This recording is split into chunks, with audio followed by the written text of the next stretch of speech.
You're good to go. This guy.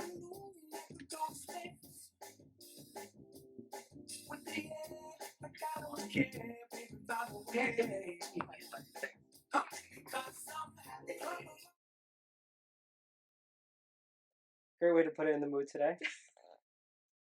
Welcome back. How's the visual? How's the audio? Visual's good. Yeah? Yeah. Audio? Audio, Hunt? How's the visual? How's It was good. So we have a really energetic and interesting guest tonight. And so I'm very, very excited to start chatting with her. I was chatting with her for a few minutes before we're coming on. And I know it's going to be a treat for everybody. It's actually, there's a lot of different things that we focus on in terms of maintaining health and preventing disease. Very few people have the constellation of all of them in one. There's nutritionists out there that are very helpful. There's exercise specialists that are helpful.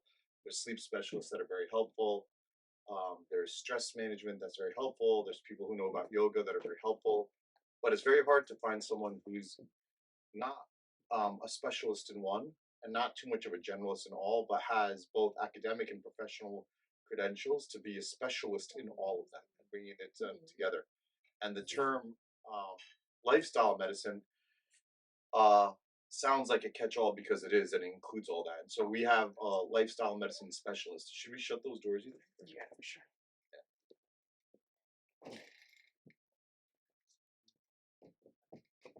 Yeah. We gotta tell the guests why we just closed the doors. Oh yeah.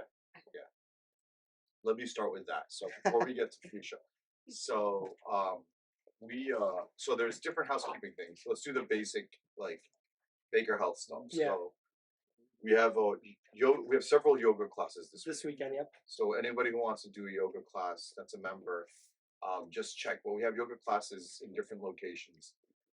Yeah, I mean the yoga team's been killing it. It's like hard for me to keep up like how many locations and classes we have. Yeah. So like I just know Paramus Saturday this weekend we have a class. Friday we have a class first thing tomorrow. We also have a class in Edgewater. Class in Edgewater, yes, that yeah. On Sunday. On Sunday, and tomorrow morning 7:30 Paramus we have a yoga class. Yeah. For our early birds. Yeah. So sign up. Yes, yeah. Children yoga as well. Yeah. Good. So just look at the schedule and sign up if you're interested. It's free for all the members. And then Mo is obviously doing a great job. The vitamin infusions have been a big hit. I haven't heard anybody do one of the vitamin infusions who doesn't come thanking us, saying they feel better. Yeah.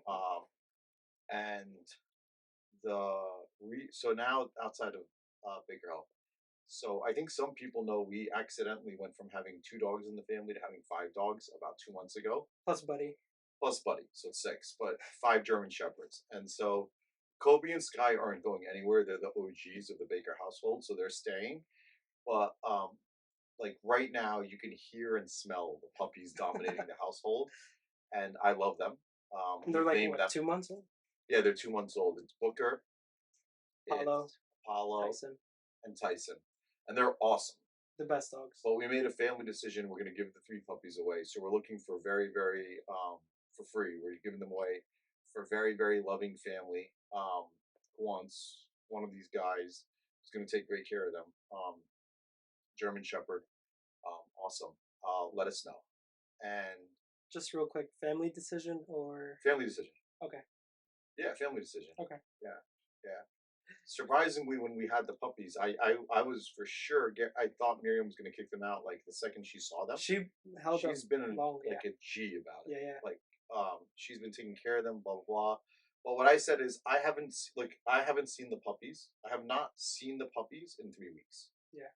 So and I'm the one who loves the dogs, and so I haven't seen the puppies. I said, what's going on here? And it's a lot of work, and so I can't give them what they need. So that's it. I tried having that conversation with my wife about not being able to see her, give her what she needs, and maybe we should read. That conversation quickly ended.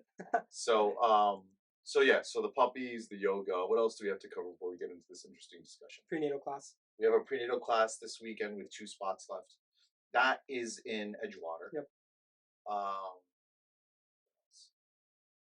App update. Update your app. Oh yeah, we have a new app update. So go to the Apple Store and download the new version. It has the biometric login, Hmm. has some other stuff. And in the next 2 months, we're uploading hours and hours of premium content to our app. Did we even tell people about this? No. So we've been taping premium content. So for instance, our yoga instructors got together and shot several hours of beginner yoga, moderate yoga, and Intermediate. intermediate and family yoga with the kids in the video, showing you and your kids how to start doing yoga together. And those video clips are going to live on the app. Um, we also have a deep dive on vitamin infusions in the app, and we're building out more and more specialty content. So deep dive on sinus, if you snore a lot, deep dive with an ENT expert on what that means. And so kind of like these conversations, um, at the highest level, and you have a table of contents, and you can go into the app and just say, hey, I have a wart. What do I do? And you can go read about the options of warts and stuff like that. Or I want to go vegan. How do I do that? So that's all being infused into the app. So I think that's everything, Yep. right? Hans, what do you think? Do you need help on the digital media front? As far as like our socials, Yeah, like as far as connecting wires and making sure everything works at all times. What do you think? everything's I think working. you got it down pat, right? Everything's working. I think audio's been doing a lot better. Yeah. I think I think that's been a great No, feedback. it's been super smooth sailing. I I agree. think I think from our followers, I think we've had great feedback as far as audio and just visuals. Yeah, So, they, yeah. and If they I if I if what are those apps that if you're having difficulty sleeping? We should just record Hans's voice. That monotone like just induces sleep. but also like a lot of our followers are excited because they're like, oh, I missed the podcast, and then Friday we dropped like the following Oh, Friday that's good. Is we that right? dropped the whole podcast because like I'll post it on Reels. Okay. Like, and they'll be like, oh, where can I get this full video? And Okay. it's like it's gonna be out this Friday, and they're like, oh, great. Or Okay. they'll like DM us or something like that. So Okay. they're very excited about like the fact that we're now on YouTube posting these full videos and on Spotify posting these full Okay. videos. Okay, that's good. I guess Yeah. that's good. All right. So now Let's get into the meat and potatoes. I'm gonna let Right? Exactly. I'm gonna let the guest introduce herself and talk about her journey because it's an interesting journey, both personally and professionally. Um, I always say that the guests we've spoken to, the ones that are the most interesting, are the ones that their professional decisions were influenced by their personal journeys. And in the short time we were talking, it seems that's the case. And so I know there's a lot of questions that I saw a lot of questions come in before, and I'm sure there's going to be more that come in. Yep.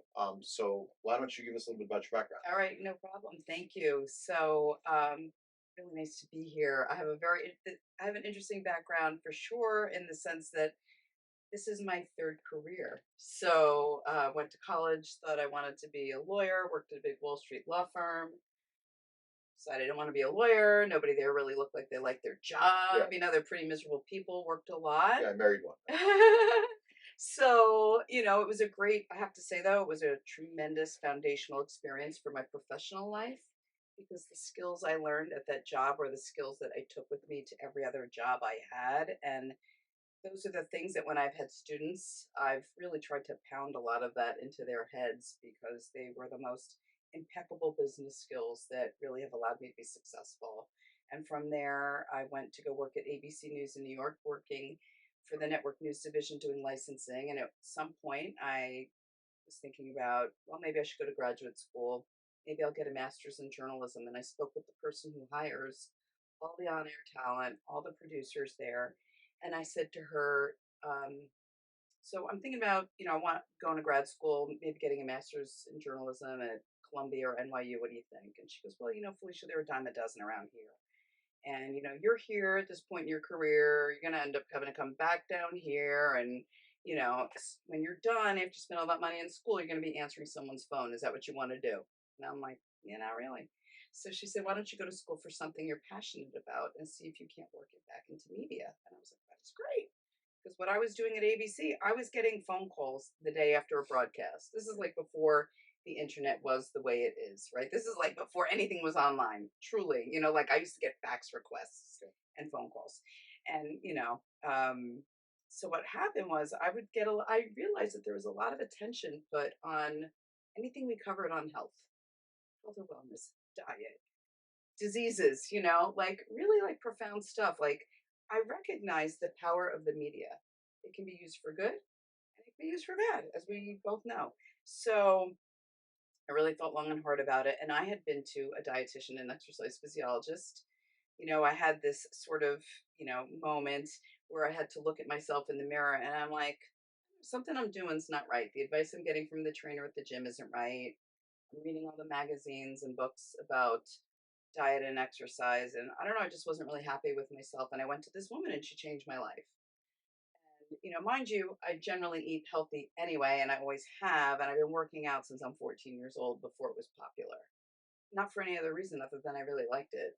So, so I looked into the program at Columbia and NYU, and I was intrigued with I really liked the program at Columbia because they had the exercise science component. Because I just got done saying to you, getting bad advice from the trainer at the Yeah. gym, right? The nutritionist, like those two collide a lot. Yeah. So I thought, well, why don't I just like do both? And I could be like the smartest trainer, and then I could, Yeah. know the nutrition, and that the whole energy continuum are really so highly related. So I, looked into the program at Columbia and I'm like, wow, I was a little intimidated by all the science because nutrition has a lot of science, Yeah. exercise, it's science, and I've taught college nutrition, I've taught exercise phys. When I was teaching nutrition and health, I would say the first day of class to the students, if you think this is a blow off class, there's the door. Because I can tell you there's a reason why it fulfills your science requirement. And even as a physician, not to put you on the spot, but like you had to go through a lot of science Yeah. training. Yeah. How much nutrition Zero. education did you right? Zero. So fast forward, I was really intimidated by the science. Truly, like my version of science in college was psychology and rocks for jocks. Like I took geology and that was it. And I was like, okay, good. Yeah, Mo filled that class. And don't get me wrong, I love science. I always thought I wanted to be a doctor. When I was in middle school and high school, I volunteered at the hospital Yeah. by me. I just like the minute I took chemistry in 11th grade, she lost me, Yeah. Same here. And so anyway, they invited me up to Columbia. They said Teachers College, come sit in on some classes. They were smart. They put me in classes of things that they knew I worked in news would be kind of interesting to me. Yeah. And so anyway, I applied. I figured, what the hell do I have to lose? And I applied and I got in with a conditional acceptance that if I took like, however many classes I needed and got a B or better, and I took the GREs and I did at least above the mean, that they would take me and I got straight A's. Wow. And my chemistry teacher said to me, "Why don't you go to medical school?" I said, "Can we just get through a master's degree?" Because doing a combined master's was already 3 years before I got into a dietetic internship. So fast forward, that's what I did. I went to Columbia. I did the applied So physiology. just to be clear, combined masters 3 years was diet and exercise. Yeah, exercise physiology, and it was a dual degree in unique, exercise physiology and in nutrition. Yeah. So, and I worked on someone's graduate research. Yeah. I did a lab, research study with somebody. I did my dietetic internship there. Another year of school. You pay for it. It's not like Yeah. a free internship. Yeah. I spent a lot of money on my brain is very, very highly educated. I should insure it. Yeah. And it's funny because actually before I even decided to go to grad school, I asked a lot of physician friends of mine, Yeah. some of which you and I Yeah. talked about, Yeah. that we know in common. And my primary care doctor and our family's cardiologist, I said, "Do you think if I went to school for nutrition and exercise science, I could get a job? I could work?" They're like, "Are you kidding me? Of course." And so then when I got out of my master's program a year after that, somebody from Rutgers was kind of noodling me about being his grad student. And I decided, oh, what the heck, I'll go over there and I'll do that too. Because I knew that my long-term goal, or at least to have a safety net, was that I felt that if I had a doctorate, that I could always teach at a university. Like a lot of schools you can teach with a master's, Right. but at the doctorate, I can always do that. And then the other thing is I knew I wanted to do media. I'd started off saying that. And so I knew that I would be the only, they'd have to call me doctor on TV, right? Yeah. But I knew that there weren't any other dietitians, exercise physiologists, or anyone that had both degrees doing media. Right. So I've I never was seen it. really able to like set myself apart in a unique way. And I have a lot of colleagues that do media. Like Joy Bauer on the Today Show is a friend of mine. She's a dietitian. She has a master's degree. Like people do that. You don't have to, but I just wanted that. I just felt like it would be an easier entry point for me, and it gave me a different level of credibility. And I got very lucky when I ended up doing my doctorate. I was able to do it in worksite wellness, it was then UMDNJ. I ended up like leaving the When I went Rutgers. there, that's what it was called. Yeah, so I left the Rutgers campus because the person I wanted to study with moved to Michigan, Okay. and I like my husband and I had just moved to Jersey, just bought a house. I'm like, Where are yeah, you I'm from? not. I grew up in Central Jersey, Okay. and then Okay. I lived in Manhattan. Okay. So Okay. I'm Okay. from. I live very close to where I live, but I did 10 years in Manhattan. Can you define work workplace wellness Wellness. Yeah, so it's or interesting. worksite wellness? When I first said that I wanted to, so I got in. I was the first. I was among the first cohort to be in the Doctor of Clinical Nutrition program. So when I went for my interview, and I was like, look, because the Rutgers folks said, listen, we don't have anybody here that has a shared research interest for you. Like the people I wanted to work with just came on, they weren't tenured, so I couldn't be a doctoral student. So I was like, I'm not really a clinical nutritionist, but I was doing work for a corporate fitness company in New York that worked with all the big banks and places. And I said I want to do worksite wellness, and they kind of looked at me like I was crazy. And I'm like, well, listen, people spend most of their day at their office. Yep. You Yep. know, I came from offices like when I worked at ABC or when I worked at the law firm, we had a cafeteria. Yeah. When I worked at ABC, we had a doctor and a nurse there. Like they didn't want you leaving. Yeah. Like short of having dry cleaning there, Right. like they wanted you there. Like Right. when they and if you think about it, and I'd go work out at my on my lunch Yeah. break or Yeah. go run in the park and whatever. Like you spend a lot of your day awake at work, so Yeah. why wouldn't that be a good place? And Yeah. what we learn academically is about the environment, like the built environment Yeah. and what your environment Yeah. is. And so I thought that was pretty critical. And at Yeah. first they were like, but then guess what? Uh, they ended up we got a grant. It My research has been a lot of people got a lot of data off of my research, and it continued. And not too long ago, I had to go to the campus, the SHRP, the old building, like the tall building, in Newark. Yep. It's on the hill where I had my lab and where I worked, and they still have in the stairwell on the Bergen in the Bergen building. They still have the placards that we put in for the Oh Worksite wow. Wellness program, where we literally had it set up where you could do a total body workout from the 15th floor down. Oh, that's awesome. So this is before everybody had smartphones Yeah. with Yeah. trackers. We gave everybody pedometers. We did individual sessions. We did group sessions. I knew that to lure people in, I had freebies. I got things Yeah. donated. Like I was the person. I did everything. I did completely everything in Wow, my that's so research cool. study, and it was great. And we had different cohorts, and we were able to really look. So we were looking at changes in biometrics, and so everybody's blood pressure, like everybody had improvements in something. So Yeah. maybe one Yeah. person had improvements in their blood Right. pressure, and somebody else's blood sugar went down, and somebody else's cholesterol went down, and somebody else's percent body fat Yeah. went down, and people's BMI changed. And it was really interesting and fun to do that and be a part of it. And we taught people like, hey, in your workplace, don't put candy out, put nuts out. Like Yeah. you don't have to Yeah. buy the candy the day after the holiday Yeah. because it's on sale and then put it there. It's like putting poison in front of your Yeah. colleagues, Yeah. And so we were really able to shift things, show people how to make better for you food choices.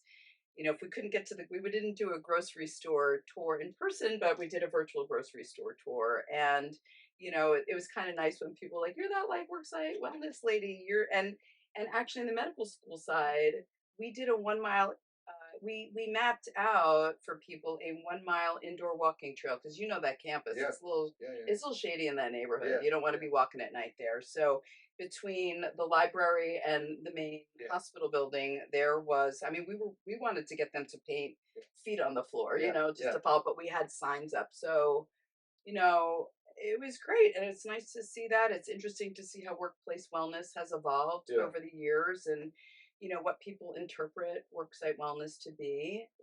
But like one of the things that we did, that it's just funny, is I said to everybody, look, if you could take 5 minutes every hour that you're at work and get up and walk Yeah. around, you could accumulate in an 8-hour day 40 minutes of physical Yeah. activity. That if I said to you, like, hey, Dr. Z, you got time to go take an hour? Yeah. You might say, like, hey, Felicia, I don't Right. during the day. Right. But people go and take their cigarette Yeah. break. So why Yeah. can't you go take your wellness break? Yeah. And I literally had a supervisor say to me, I really don't like that you recommended that to my employees. And I said, why? She, she said, because really, I just didn't make the time for myself to do it for myself. Yeah. Because we all get like even then attached to our computers. I love that my phone. I was really resistant to get an iWatch. Yeah. But I love that if I'm sitting for too long, it Like, I get a little reminder and I got to get up. Yeah. I know that. I probably have ADHD, Yeah. but I don't like to sit still. Yeah. And so I think that that's really profound for people. Yeah. I'm all about, we could put everything in the ivory tower of the best stuff that you could do. You could be so perfect, right? You Yeah. could eat organic. You can Yeah. grow your food yourself. You could still end up, maybe something happens and you still get sick. But I always wanted to show people that it's all within reach. It doesn't have to be expensive, right? It doesn't cost anything to walk. I mean, maybe you live in a community where it's not safe. So then you have to figure something else out, right? Or, does all your food have to, people like talk to me about organic? I'm like, I could care less about organic. I would just rather you eat fruits and vegetables. I mean, every year we keep looking at data that comes out. I mean, and I wore red today because what is February? It's Go Red for Women, Yeah. Heart Health Yeah. Awareness Month. Yep. And, I part of what I with me coming into this, and I talk about, my book is Living Skinny and Fat Genes. I come from a family of fat people that by choice. It was about food, it was about people's preferences, food and physical activity. I've had my DNA run. I don't have the genetic markers for a lot of disease. So everything that I was afraid of was because of choice. Yeah.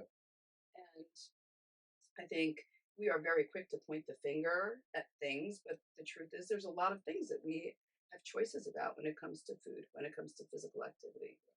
Sleep, it's hard, right? Like we get busy, some people sleep well, they don't sleep well. Like sleep hygiene is really important. Like what happens if you don't plug your phone in? It dies. Yeah. Right? Like if we don't get adequate sleep, and granted, I'll admit to the fact that I, probably don't get as much as I'd like, but I strive for it. That's important. How do you manage stress? Yeah. Right? Like we could all be on, we can all be on the hamster wheel, and like at the end of your life, nobody's gonna turn around and say, "I wish I worked more." Right. Right? Like, so, and we don't people don't recognize the accumulated effect of those, and that's why for me, when the American College of Lifestyle Medicine had their, like, hey, we're gonna roll out this new credential in lifestyle medicine, I was like, wow, thank goodness. I get to marry all of my things together. Right. Because when I was doing my doctoral research, it was physical activity, it was stress, it was food, right? And so that was all there. But wow, now let's talk about sleep. Let's talk about stress. Let's talk about substance use disorder, or, I guess smoking, is considered part of that, or feeling like a part of a community. Like you think about what happened during COVID and isolation, and Big time. I personally tried to work really hard to keep people from not being isolated and feeling connected. A lot of people did that. I'm sure you probably did that too. Yeah. And because I knew that there was harmful effects For sure. that comes out of that. Like we are as humans meant to be with other people. 100%. Yeah. If you think about what is the worst, other than the death penalty, Yeah. what is the worst Yes, form I'll of touch. punishment? Yeah. Think about that. Yeah. 100%. So like, Yeah, and think about that. and not only that, because what we've learned now with COVID and then social media is we used to think, okay, most people don't realize it. The smart people realize what you just said. We're social beings. And then what we realized is we're not just social beings, we're physical social beings, because you'll get people who are in isolation, but they're socializing through their phone or their screen on social media or texting, whatever, but they get very depressed. And that doesn't cut it. Right. You have to be like this. Yeah. You have to have the energy, the physical Of energy. course. Otherwise you're down and you're talking to 10 people through social media, but you're not connecting. Right. And no matter what anybody tells me, even in the business world, like Mo knows this, like I annoy people. We'll get inbounds all the time where people are like, hey, we like what you're doing. We want to do a collaboration on like fitness or something, right?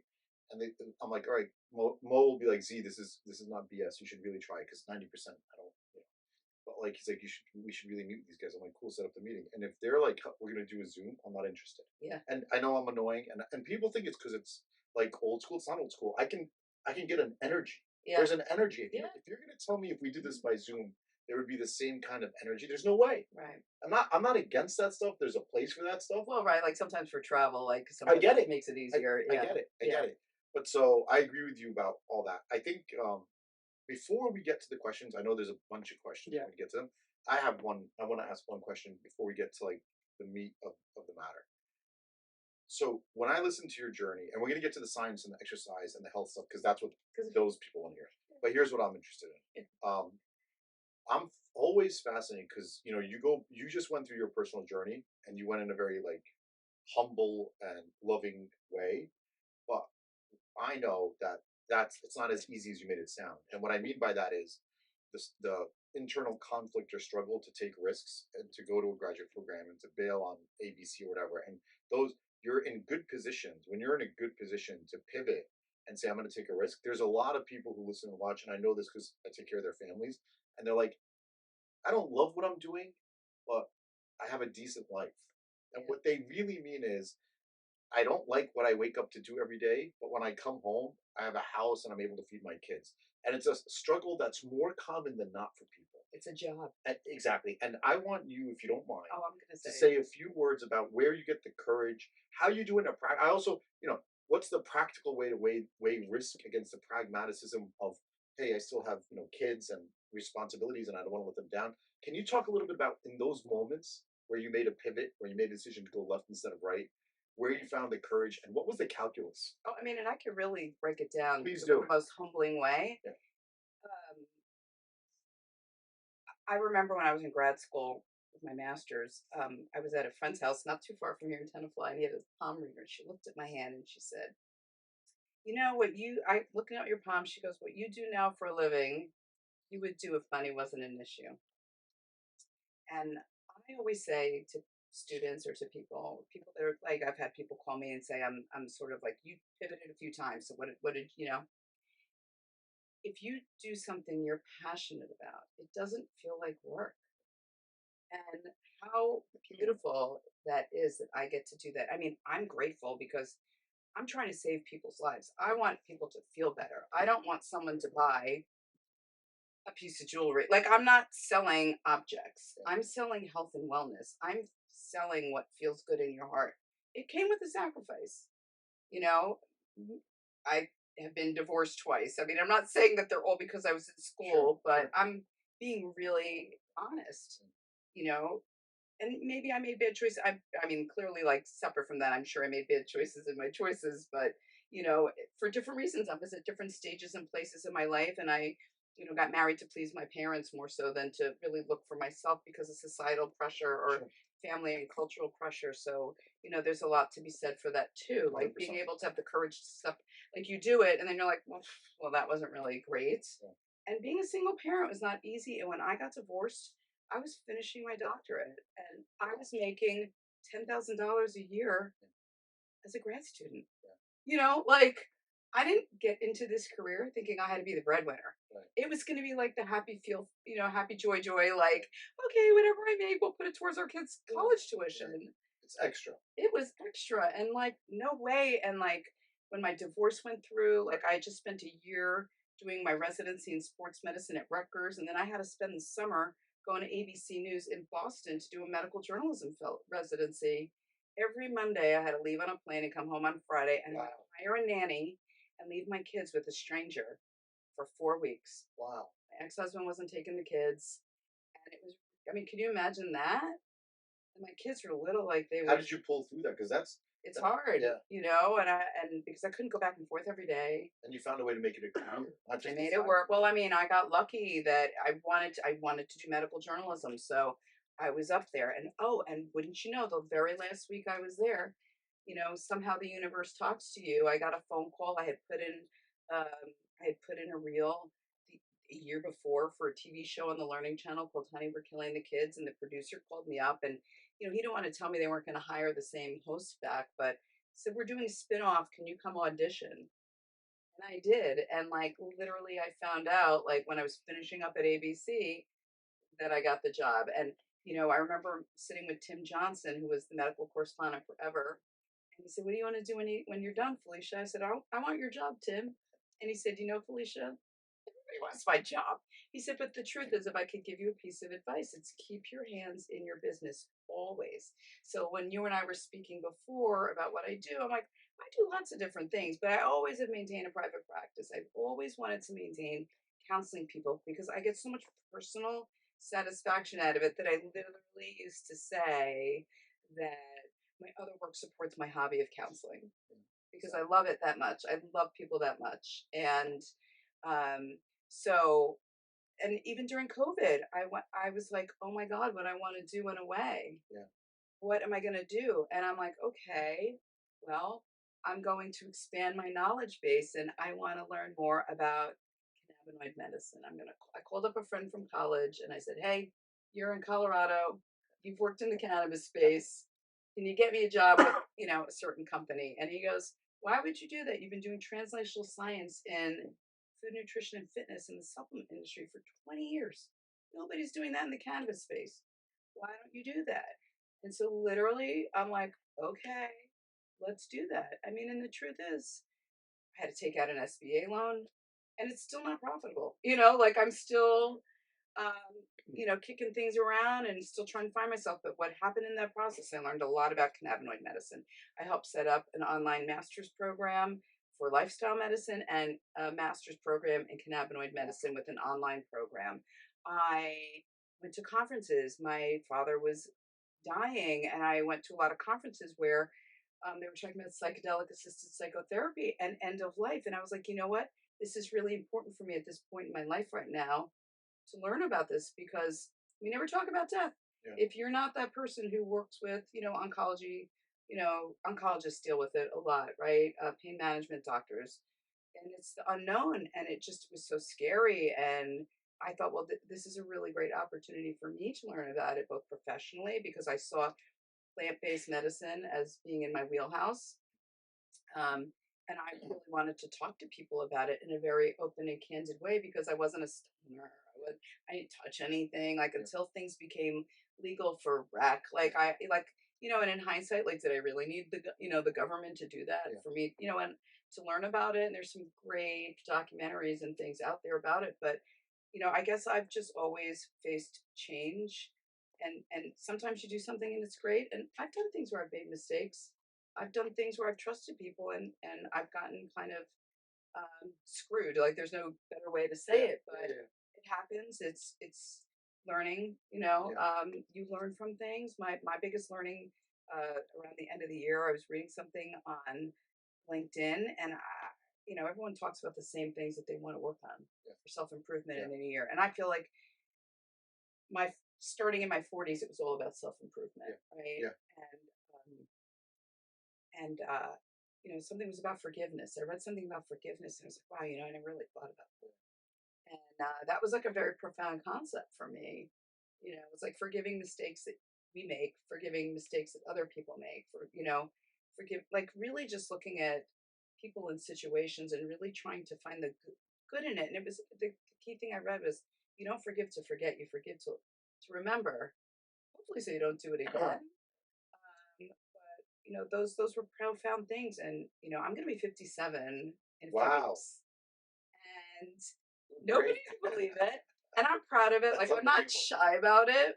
And people ask me what do you do? I remember when I turned 40, going to my friend's. I went to a friend's 40th a few years before mine, and I said to her, "Wow, she gave a great speech. She's a physician, and she said, I spent my whole life trying to figure out who I am, and now that I'm 40, I've arrived, and I really embrace that because I was 40, I got divorced, I had a TV show. I was like, okay, I kind of get it. And then 50s were different. Somebody said to me, when you turn 50, it's the FU 50s, right? Then you don't care as much, right? The things that I think about, the things that really bothered me when I was younger, it's true. They don't bother me as much. But I decided, because that was when the whole lifestyle medicine thing was coming around, I'm like, this is what I really want to embrace is the lifestyle medicine, embracing life. Mae Musk is Elon Musk's mom. When I met her when I was in my late 30s, and she was in her late 50s, and I said, Mae, you should write a book on menopause because she's like, I've never had surgery, I've never done this. I'm like, you look so gorgeous, you've done it all. And she had a rough life too.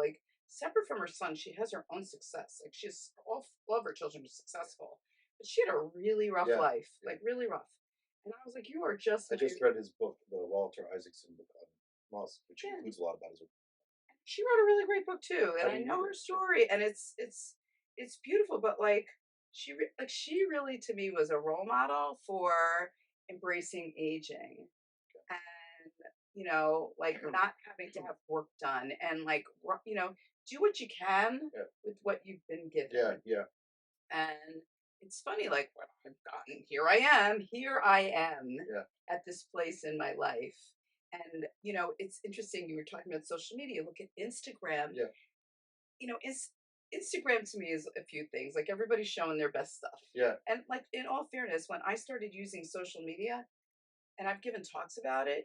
I needed it for work. I was doing a lot of media. I was doing Yeah. spokesperson work. I was, all of that was so important and I needed it. So that's why I used it. Like when people talk to me about I was an influencer before there were influencers like that. Sure. Sure. And I've often said to people, here's the difference with the influencers now. When you look at like how the FTC is cracking down on people and in different countries, they're talking about it. Like most influencers just turn their social media into retail pages. Yep. And I never wanted to be that, like if I'm posting something, I'm authentic. I use it. I love it. If it's always been, if I did work with a company, I really have to believe in it. When I had a talent agent and a marketing agent, like I've turned down very lucrative deals because you can't pay for my credibility. Right. Like when I worked at ABC News Right. doing licensing, one of the things we used to always have to say to people is, listen, we just can't be associated with you because we pride ourselves in our integrity with being perceived as an impartial news gathering organization. Whether or not people think that about news now is left up to, people's opinions. But for me, even now in my profession, I'm not just doing things because I can make money. And I do it because I really truly have to believe in it and want to do it. And I think that that's really important. So when people are trying to decide those life decisions, yeah, maybe, yeah, you could do something because it's a job. Yeah. But if you really think it's not good or it really doesn't make you feel good inside, have the courage to find something else. And it's like when I was in grad school, there were people 20 years older than me going to grad school making changes. Yeah. Yeah. And so so even with social media, like I see all these, women, like all the models or the actresses now that are in their 50s and 60s that are like rocking. I mean, I met Paulina Porskova last year at a book event in LA. I was there for work and personal, and she wanted me to show her boudoir shoot that I had. Like I told her, like she was talking about like aging, and I showed her, and she was so cute. Like we bumped into each other later at like I was like waiting for the one bathroom in the house, and or that was like where we were all hanging out, and I was like, "Oh, it's you!" Like when she walked out, she's like, "Oh, you're Hot Bod." Like I was like, "Oh my God, Pauline called me Hot Bod," That's great. like, and she and I talked about like really like embracing who you are and showing it. Yeah. It doesn't always have to be pretty and perfect, Yeah. but really about being authentic. And that's what it's always about. Like, be your authentic self. Tell your story because your story is better than anything that's contrived. Yeah. And when you're authentic, you're relatable Yeah. and approachable. Yeah. And, at the end of the day, we can all peel our skin off. We're all made of the same thing. Yep. For sure. Right? You've seen it Yeah. when you did your training, right? Sure. Like, we're all the same on the, more or less on the inside. And so, that's what I wanted to, I would say like have a legacy of, but what I wanted to make at least when I turned 50, like part of my professional goals was that. Like, so two women I follow, like woman's in her 60s and she had a kidney transplant and she rocks being like a fit model, like a bodybuilder. And then there's this other lady. Her name is like Delphin, and I don't remember her first name. I think it's like Julia something. Um, she just came out with a book. Was on like Access Hollywood, like because women are following her. Sure. There's another lady called her Instagram account's Train with Joan. She's in her 70s.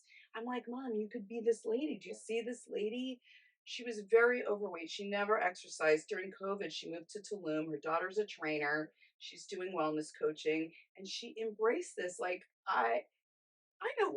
I mean, I don't look to them because they have more knowledge. I look to them because they had courage. Right. Right. And they did it. They took the intention and they made it in action. Yes. And it's not just the physical results on the outside, it's how they feel as people on the inside. And these were people that never set out to be role models. They have millions of followers. Sure. Sure. And how beautiful is that? It's beautiful. Yeah. It's great. I mean, I want to say right now, I'm like, you should write a book. But she wrote a book. Another one though. This is So, all already dated to me. but I like it. Yeah. Living Skinny and Fat Jeans. So this is awesome, but this is about what you do for a living, and I think you should write a book about how you lived life, like Thanks. your personal journey. This is more professional, which is great, Yeah, but I think it's fascinating. Your journey is fascinating, and thank you. the like the passion like shines through. It's awesome, right? Right? Yeah. Like it's kinetic energy. Like I want to like just do stuff right now. It's Yeah. incredible, Like go on, like walk right? 10 miles. So you want to do one or two or Yeah. 20 If I talk questions? too much, I'm sorry. No, We no, can No, no, no. we no. can go as long as you No, want. By the no, way, no, like I no. don't want to cut That you off was. because I just talk my brains out. I'm like fixated on this. I love it. I love it. I love it. Yeah, we have a couple questions. Actually, this is a good fitting one. Someone asked, "What is lifestyle medicine?" She said she loves the concept, and if you can walk her through exactly what it means. Sure. Well, lifestyle medicine, if you think about it, is you think about the pillars of what is lifestyle medicine. So some of it started, or maybe I shouldn't say started, came together is probably a better way of putting it. A lot of people have heard of the Blue Zones. Dan Buettner's made a whole lot of money now in a good way. He had this assignment from National Geographic where he had to go around the world and do story on people who lived to be 100 or more and see what they all had in common. And what were the things they had in common? It was the food. They all ate a predominantly plant-based diet, small amounts of animal source protein if they do, because there's the folks in Loma Linda, they're vegetarian, vegetarian, vegan. I think there might be vegan, but so you've got that. They do some form of physical activity every single day. They are part of a community where they live with purpose. If you think about a lot of cultures, people live in multi-generational families. It's not because it's, grandma and grandpa want to have a purpose if they're living in your house. It's not to be taken care of. It's can they help with the kids? Can they clean? Not to be the maid, but can they have a purpose? Can they do a garden? Like my aunt's mom passed away a year and a half ago at almost 100. Little Italian lady. She liked to cook. My aunt didn't, so it worked out nicely. She had this beautiful garden in her backyard. It was tiny but mighty. Yeah. She had that fig tree that got wrapped every winter, Sure. and she took so much pride and joy in that. And those are things that you see in places like, the blue zone. So the lifestyle medicine was like, well, what do they all have in common? But it's funny because, like, in some of those cultures, people smoke and people drink, but it's not about doing things to excess. So really, lifestyle medicine, the pillars are like, we recognize because we've learned more about the science of sleep medicine, right? Like which comes first, the chicken or the egg with obesity. And one of my best friends is a sleep disorder specialist. She went to school for pulmonary medicine, and as things rolled around, saw an opportunity there, was something she was really interested in. So she and I talked about it a lot. Like I've said to people, just sleep the pounds away, right? If you slept more, if you think about it, how important is that? We burn the most fat for fuel when we're sleeping. People don't realize that. So it's really those pillars and so yeah, so it's like drug or alcohol cessation. We want to discourage people from doing that to excess, and I think I get all of it. So it's food, physical activity, substance use, sleep, being a part of a community, living with a purpose. That's it. And who can't get their head around that?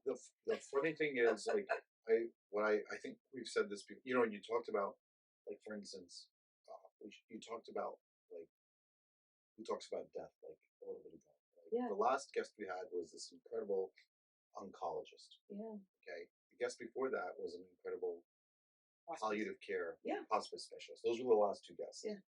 And they were talking. I mean, the conversation was largely on morbid stuff. Yeah. And death. And this is the opposite. This is living vivaciously and with energy and and it's funny because when you're talking about the quality of life and then you talk about lifestyle medicine, you go through the pillars, sleep, nutrition, exercise, being part of community, so on. um, it's funny, I know how some people hear this and I know how some people hear this, and what I mean by that is there's people who are like, I tuned in and I listened, I like this, I like hearing what these guys talk about, and I sleep, I eat, I walk, and then there's other people who are like, wait, when you say sleep, I need to fix how I sleep, not sleep. I need proper sleep. And you talk about diet, so and so the linguistic as I find that the linguistic aspect and the semantics Mhm. is a lot of times where people go wrong, and they're like, I don't get it. I sleep. I don't get it. I do this or I do that. I go to the gym twice a week or whatever it is. Can you just cut one layer deeper?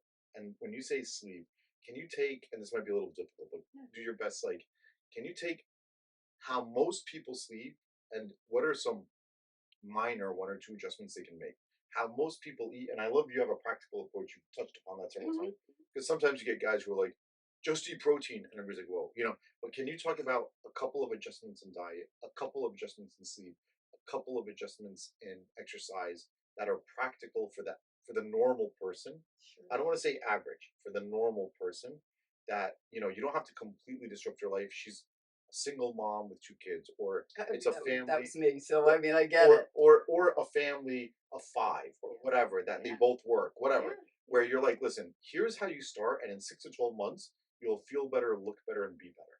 Right, right. Well, I wrote a position paper for the American College of Sports Medicine on childhood obesity, Okay. and they've always like reached back out to me to reconnect with that. So, so I get the whole thing with family. The important thing is to think about everything as a lifestyle behavior because it's not like I remember when I was a dietetic intern going to talk to a diabetic in the hospital who like already had one leg amputated and he was waiting for the other like below knee amputation. I said, I want to talk to you about your diet. He goes, I'm not on a diet. I go, no, dude, like the diet is the sum of your Right. food consumption. Like, because clearly your diet's not so good if they're taking your other leg off. Like I didn't say it like that. Yeah. I thought that. The thought bubble, he couldn't hear it. But so the reason why I say that is because you do have your training is in pediatrics. It's Yeah. what you do for your family. It's not like I'm doing this and you do that. Right. And a single mom is harried and exhausted. It's like they teach us in grad school, don't be a short order cook, right? Like, so I'll start with the food stuff because that's easy. The food is do what you can. Like, there's so much out there that makes us feel like we're not good enough, right? Like, if you don't like my daughter is 25 and she's like, I really just don't like to cook. I'm like, okay, so like let's talk about what your choices are. If you have to get frozen, if you have to eat canned, like everybody, you don't have to eat organic. It's Like, a healthy option, whatever the right, options are. just eat more plants, people. Okay, like you're talking about protein before, and I recognize the value of protein, especially with aging. It's important, and for so many reasons. And I'm the sports nutritionist, and I'm still an athlete. But like at the end of the day, we are telling people we are over consuming protein at the expense of not getting enough of my favorite F word, which is fiber. Right. So people don't get enough fiber in their diets, and so you know it's making a choice. It's understanding a portion. It's like, I guess the thing is, because I've been doing it for so long, when you go to a restaurant or when you think about your eating for the day, do you think like, hey, did I eat any vegetables today? Like, people don't think about, it's like, well, what do I want to eat, what I want to eat. Like, nobody thinks about like, was there adequacy in my consumption today? Did I get what I need in my diet?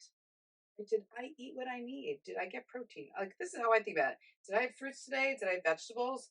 Did I have any protein at all beyond, like, did I have something from an animal or a nut? Like, I always keep like snacks in my car, and I have like nuts and dried fruit in my Yeah. car. Of Yeah. course, that's what I have in my Yeah. car, Yeah. but it's so I don't go to a drive-through somewhere and Yeah. get something else, Yeah. right? So it's doing that assessment in my head. Did I have fat? Because you can't go fat free. So if I'm having fats, what are they? Are they good for you fats? Are they better for you fats? Right? It's like, we know olive oil. We know like having an avocado is like eating a multivitamin every day, and Yeah. it's got good for you fats. Nuts have good fats for you.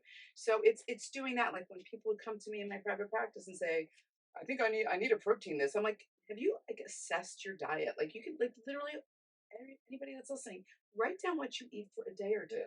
and review, and then just check off, write down.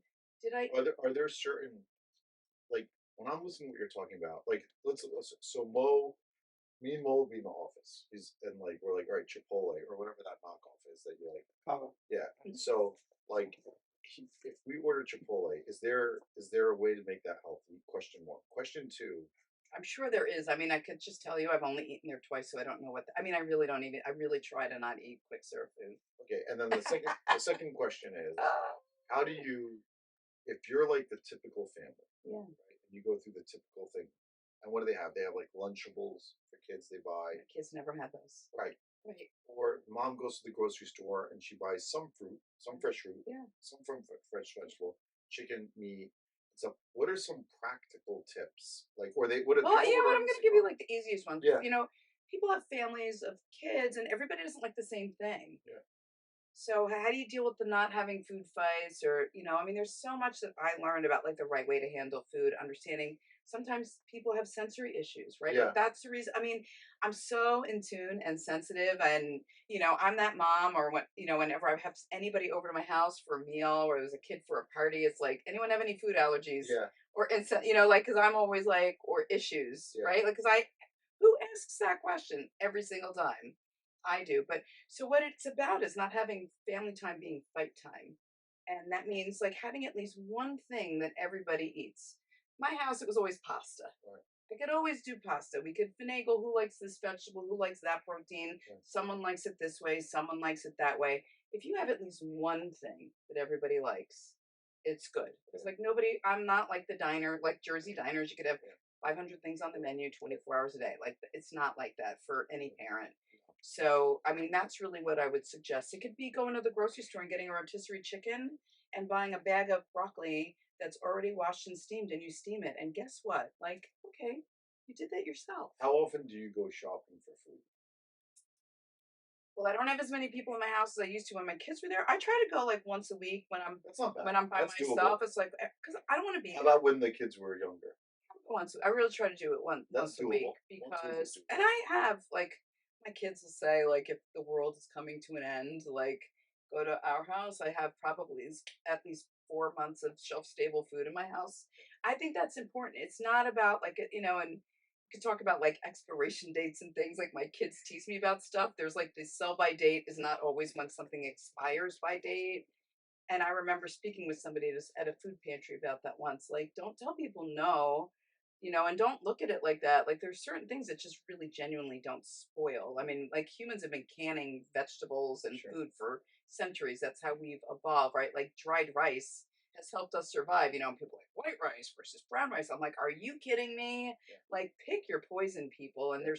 and the other thing too, really important. I just want to note, like, most of the documentaries that are out there are all shockumentaries and completely biased, Right. Right. and they sound good, and to a person who doesn't have the kind of academic training or access like somebody like myself does, it's very believable. And then we start putting all these rules in our heads, so it's hard. So physical activity, I like to use the word physical activity instead of exercise. Okay. It's a lot less intimidating, Yeah. And right? it's get up from the office chair. Right, get up from the office chair. It's what do you do with your family? You said family. Yeah. Well, do something active on the Yeah. weekends. Yeah.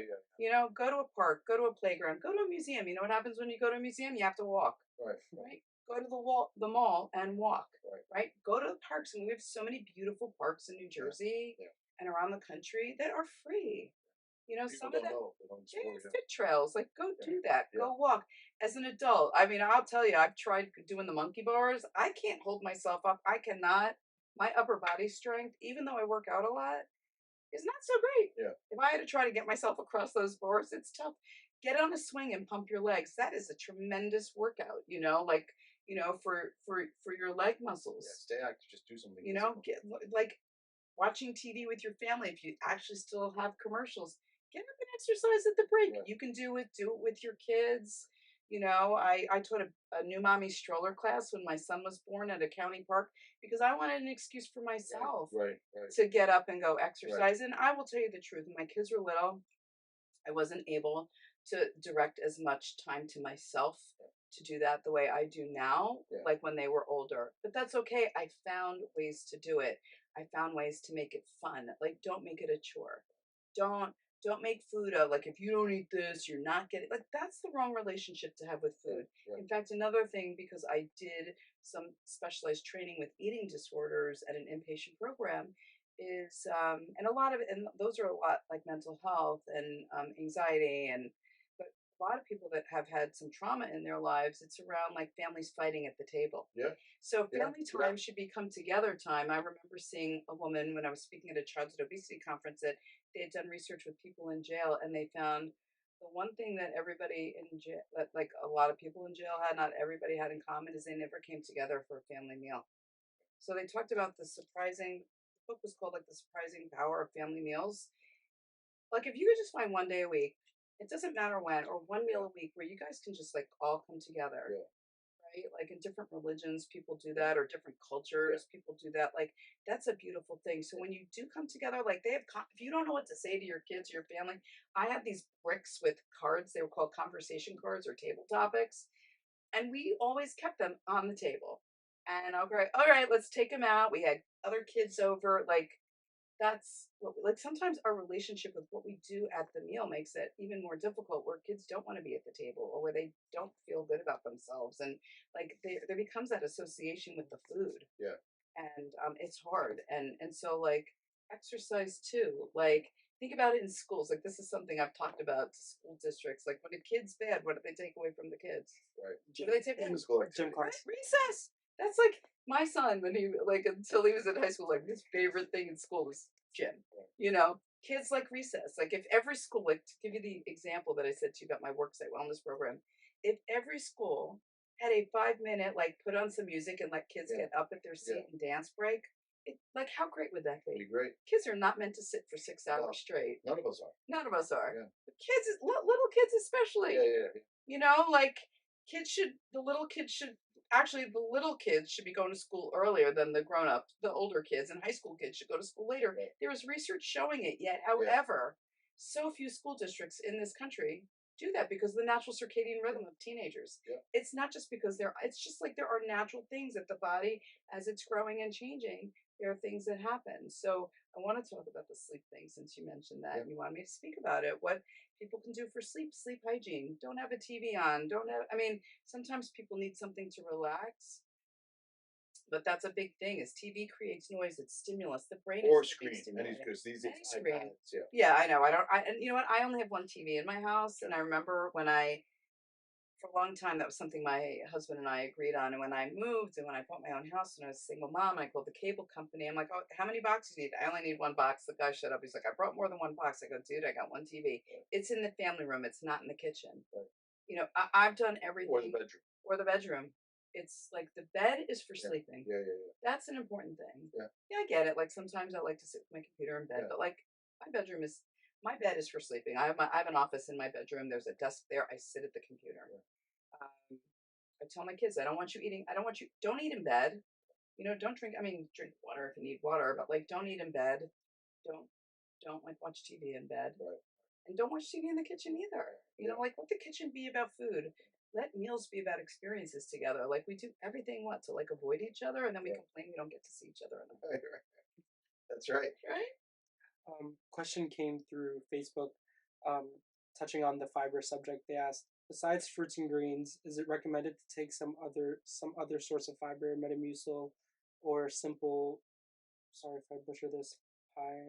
Psilocybin. Psyllium. Like I was like so busy. It's like we're Something talking about husk. psychedelic psyllium husk. I was like Psyllium husk. Yes, psyllium husk. When your diet is not fiber rich. Yeah. Okay, that's a great question. I'm gonna give you a little. I'm gonna give you like a little. Like I'm gonna give a full disclosure. Like when you give a talk at a conference, like I have to disclose. Yes. That I helped create a product called Regular Girl, which is a fiber supplement made with guar, which is another fiber, and it also has probiotics in it. And part of the reason for taking it and for encouraging people to take that is that we don't get enough fiber in our diet. So let's talk about what sources of fiber are, because you hit on fruits and vegetables, but we forget things like whole grains. Like there's such a movement away from grains because everyone thinks like grains are bad and carbs are bad. They're not. If you think about the other source of fiber, nuts and seeds have fiber too. So fiber only comes from plants. So if you're not getting enough plants, or maybe you're just not getting enough, so the recommendation is at least 25 to 30 grams of fiber a day. The typical American diet, like the standard American diet, has less than 10 grams of fiber per day. So yeah, you should take something. The question is what and why. So people that have celiac disease are gluten intolerant. They can't take wheat fiber, right? And there's certain components of gluten that is really problematic for them. So there are other fibers that they can take. So I highly encourage it. Like I have been taking it religiously for myself. My son, who was a preemie, he's had GI issues his whole life, always had reflux and had other stomach issues. When I started doing work with the company Tayo that made sun fiber as their branded ingredient, he started taking it. He takes it religiously too. Like I always take that, and it's a regulating fiber. When I talk to people, my kids are like, "Oh, mom's gonna have that poop conversation." Like I ask my clients, "How many times a day do you go to the Our, bathroom?" our Like, our community loves to talk about food. I love talking about poop. We made this really fun. Like I'll have to send it to you. Yeah, A really great Bristol, poop chart, stool yeah. chart. Like we had it be a fun looking cartoony kind of thing. Because the truth is, everybody poops, right? Like Yeah. it's not just the kids' book; adults do it too, and animals do it too. And I had learned when I was going through this process, because the company is Japanese, that in Japan, that the mom and some other Asian countries, like the mom wants to look in the bowl and see what her kids did, because a But mom, they do that here. they do that here. Whoa, They- whoa, whoa, whoa. yeah, because they feel like they like My career is defined by the mother of a 4-month-old yeah. studying. Well, it's different. In 4-month-olds, you're Bringing looking in in, a diaper. I sit there while the mom pulls out the iPhone and Come on, they scrolls take for pictures. 30 minutes. Oh my God, we She's should like, "No, open up. Dr. Baker, on Tuesday the 4th at 3:45 p.m. there was a seed in the poop." And I'm sitting there with Mo. Oh I'm my like, God, "Dude, right? Mo?" Right. No lies said. Right. Made a. If like we open up our app right now in our chat, there's The chat is full of definitely pictures. 3 Our pictures members of can poop. text us Yeah. 24/7. A lot of the adult chat is full of Manjarin Wagovi questions. Oh my God. And I'm then not a huge the fan of, pediatric I do, chat is full yeah. of stool pictures Yeah. and head traumas. Yeah. Even the TikTok, we made a TikTok about it, just like a meme, and moms are DMing us like, "I can relate to this like 100%." Yeah, they love to study the kids' poop. I mean, I've got poop like stuff all over my house. Like not well, like everyone sends me like poop emoji stuff and like poop books and the Kama Poop Dra or something like Yeah. that.